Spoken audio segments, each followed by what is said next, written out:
Welcome to Cadone Janko Wednesdays at Lunch Burger Edition.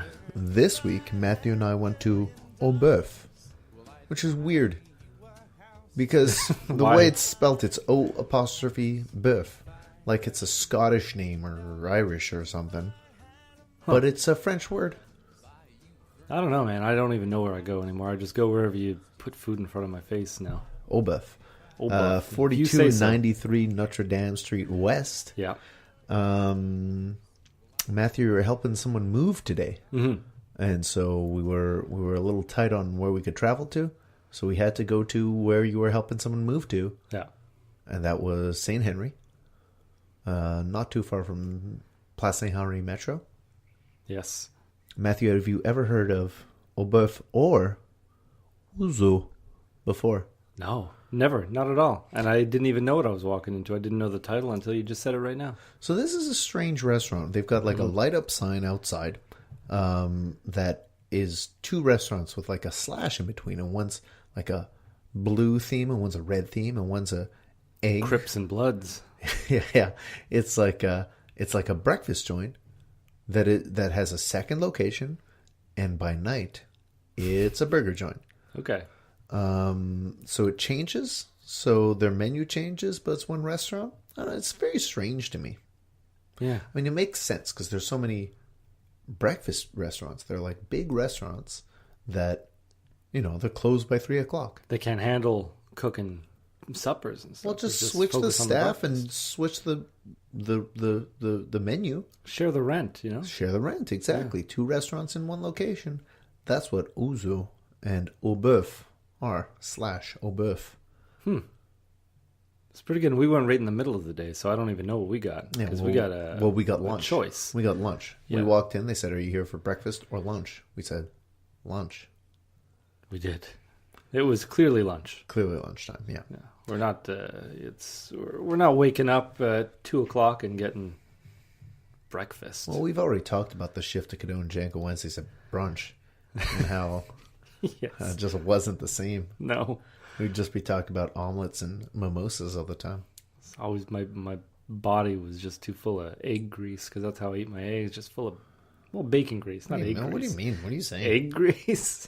I'm talking about how I eat my eggs. Yeah, cook them in bacon fat. Yeah, You cannot record a podcast after you eat a bunch of bacon fat eggs. You need to go and lie down. That's true. I don't know if I've ever talked to you about Cafe Danger before on this podcast, Matthew. Have I? No, not on the podcast. I think I've heard you mention it in passing. So Cafe Danger all started with Danger Toast. Yes. That was a recipe a friend of mine showed me, and then I recreated and shared it and expanded upon it.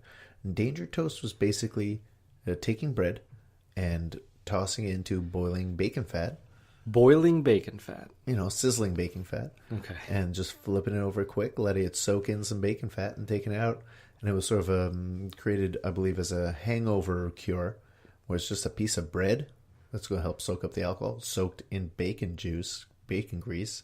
So that's just going to grease up the stomach so that it eases your upset stomach. It's not going to soak in the alcohol anymore, though. I guess no, that's true. It's taken up all of its soak. So it's just going to... It's a good way to have a concentrated amount of bacon fat in your stomach. It's a good way. Yeah. It's a good vessel for all that bacon fat. And so out of Danger Toast came the idea for Cafe Danger, where first works bilingually, Cafe Danger. Important. Yeah, in Montreal it is. And we were going to have all kinds of dangerous things. So there was going to be like Danger fries that are just home fries cooked in bacon fat. Danger eggs that, you crack an egg into some sizzling bacon fat and you splash it with the bacon fat. And the location, the restaurant itself, would have exposed wiring and sharp objects all around. As a novelty or as a real threat? Is this really... Both. Okay. Both. And it would sort of be marketed as if it's like, are you into extreme sports? Do you live life on the edge? Come to Cafe Danger. But really, it's just like it's dangerous for your heart, for your arteries. Yeah. I think we were talking about having just like music that made you unsettled all the time, like the music from like 007 GoldenEye on the N64. Or like there would be a bouncer for no apparent reason except to make you feel a little less at ease. Yeah. So, you know, it has a very dangerous theme, but the only real danger is to your own well-being. Well, and the exposed wiring. And the exposed wiring, yeah. It's very dangerous. Well, maybe just apparent exposed wiring. Yeah, no, you should be able to get zapped a little bit. Okay. Keep very low amperage. Yeah, exactly. So, like, real wiring, Yeah. and then surrounded by exposed wiring at a very low amperage. Is that the word you used? Yeah, yeah. So that you could get a shock and be like, oh, that's serious, but it's not. Yeah, yeah. Just a little bit. It's like when something's a little hot, and you touch it just for a second, you think it's really hot. That's really. hot. Yeah, if you put your hand on it, it's you not that realize. bad, yeah. But the bacon fat would be That's the real that would be danger. boiling hot. Yeah, I feel like if we were to explain this pitch to like a bank looking for a loan, they'd be like, "Well, your hydro bills are going to be out of control. You're just running electricity to maybe zap people." Yeah, that's right. Well, that's part of it. We need that for the ambience. It's just like you're letting the tap of electricity flow constantly. Yeah. I don't exactly know how electricity works, but I feel Every like now and it's again, just... they'll just be like, you know, someone will just hit the fire extinguisher for a second, so they're loud noises, and you're on edge, you're jumpy. Yeah. Yeah. What was that? It sounds like an awful place, but No one would go back more than one. I think. Oh, we also had another rule that's bad for business. You can't eat there more than once a month. okay, like they take your picture or they make you sign something. Yeah, I guess we didn't work out the figure kinks it out. on that one. It just seemed like you shouldn't. You're gonna die if you do it. Yeah, If you become a regular here, you're gonna die. yeah. You should also have someone dressed like Death, just who walks out every now and Standing then, in the points corner, at you. walking around, catching a fatty and pointing at them. You will die soon. Oh man, yeah. I don't know. Take the place of Au Noir, maybe. That place was a novelty place. I never went there. Did you go there? I never. Also, another O restaurant, just like Au Boeuf. went. No, that was just like eating in the dark, Mm-hmm. not knowing what the people are doing all around you. I mean, but I That's felt like very the unsettling. the big positive to it was Yeah. that the staff was all blind.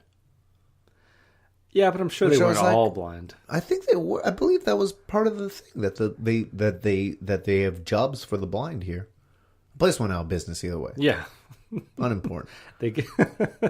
I didn't want to go there because I figured for sure I'm going to knock over my glass of wine. Yeah, I'm not going to finish my plate because I won't be able to see it. yeah, I have to rub my fingers around on my plate just to see if there's any food left. yeah. It seems awful. Like I don't know what the place would look like when you turn the lights on, but I imagine it's a mess. Presentation of the food is terrible. Yeah, because exactly, and as much as a blind person can manage in their day-to-day life, I'm sure they're not cleaning all the nooks and crannies of a restaurant. That's a good point. You think there's a cleaning crew that comes in and turns on the lights at the end of the night? A blind cleaning crew, maybe. Oh boy, Everything's got to be blind. that's if you plan on working here, you better be blind. And if you come if to you're not- audit us, you better be blind too. Well, they went out of business, so Yeah, didn't pan out anyway. They were there for years. they couldn't see it coming. Hey now.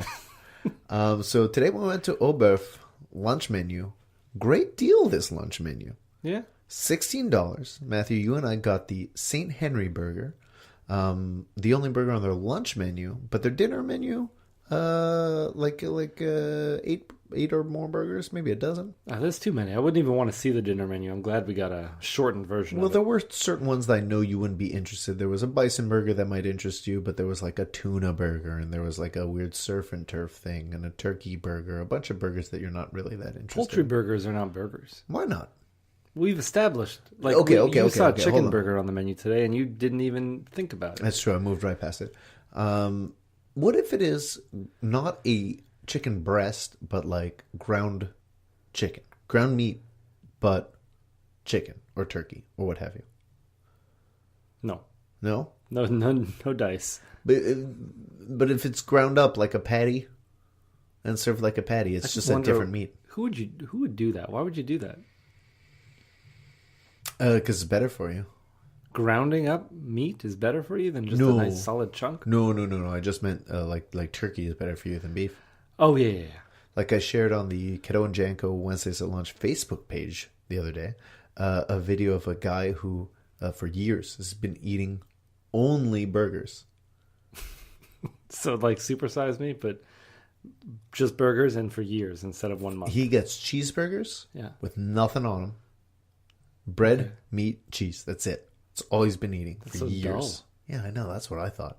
And there was, it had to have been played up for like dramatic value or comedic effect, but they were like, we need to take baby steps with him. And then and his wife is like going to culinary school, and he just like moves the food around on the plate and goes like, I didn't like it, and leaves. And gets a burger, or like gets a burger on his way home from work, just so he doesn't have to eat it. Is he in good shape at least? No, absolutely not. And then there's the person doing the show going like, I want to go with you when you order a burger. It's like, all right, well, this is where I order a burger. And it's like, all right, I want you to ask for lettuce on your burger. Oh, just lettuce? Well, no, you can get a cheeseburger, but have them add lettuce. Oh, and then it's like, after he's gone through the drive-thru, they're like sitting in the hatchback of the truck going like, now I want you to take a bite of that burger with lettuce. And he's looking at it, and he's making all kinds of faces. And he takes a bite, and he chews it a bit. He's like, oh, I think I'm going to gag. And then he eats a little bit, and he's like, it's not that bad. Yeah, I think I can do this. And then they're like later at home, they're like, okay, so we've made a bunch of different burgers here for you. This one's made of chicken. This one's made of turkey.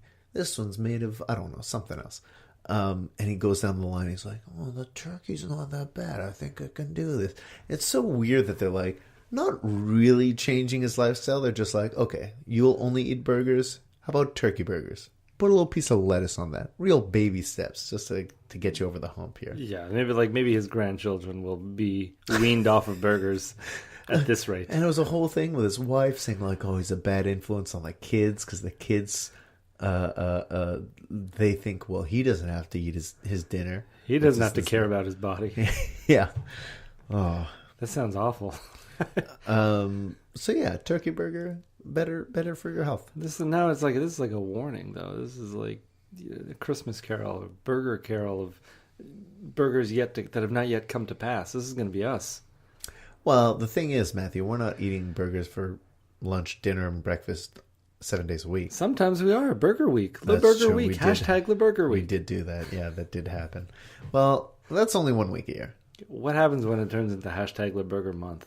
Oh, God. Le Burger Year. Oh, no. Year of the burger. Hashtag Burger Life. Oh, man. This is getting terrifying. Matthew, well, that's the thing about that is we won't be able to do that many podcasts. We can't do 365 podcasts a year. Yeah, that's true. As much as we may like to. Yeah. I assure you we would not. No, I guarantee it. We didn't even have a podcast last week, Matthew. We're slipping. And we are. This was our first unplanned, unannounced, missed podcast. What do you have to say to the listeners, Matthew? Devoted listeners been coming to us for weeks in a row for coming up on 2 years. They show up to their iPhones or their iTunes, their podcast apps, and they go, well, it's Wednesday. Where are Cadeau and Janko? Wednesdays at lunch. Burger edition. I got too many things going on. I'm spinning too many plates and, dribbling too many basketballs. I mean, that's the problem. There aren't burgers on those plates. There's not. There's just empty plates that I'm spinning around here. I'm trying to catch sand. It's just slipping through my fingers, Sebastian. Sand through the hourglass. These are the days of our lives. Yeah. What are you doing on these days if you're not eating burgers, Matthew? I honestly, I can't remember. There was a lot of me just contemplating what Matthew's been sitting in a dark room looking out the window. Yeah, just it's like I could text you like ready to do the podcast, and you glance out the window again, shake your head, reply no. It's like those commercials, those depression commercials, where you see some guy sitting in his living room, and some guy's knocking on the door. It's like, Fred, you home? And you can see him, and he just looks at his phone, hangs it up, doesn't answer it. Do